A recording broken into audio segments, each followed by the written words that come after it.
உலகம் சாயாமல் நிற்க காரணம் பொதிகை மலையா?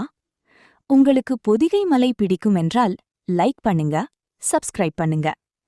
திருநெல்வேலி மாவட்டத்தில் உள்ள இம்மலை தமிழுக்கும் ஆன்மீகத்திற்கும் உயிர் கொடுத்த இடம்.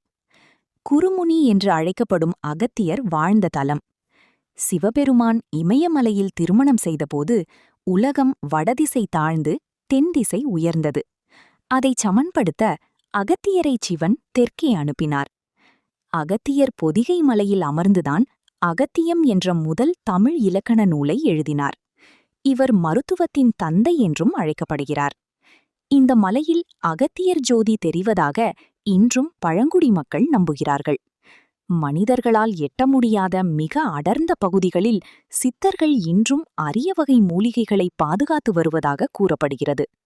இது ஒரு மலை அல்ல, உலகின் சமநிலையை காக்கும் சக்தி.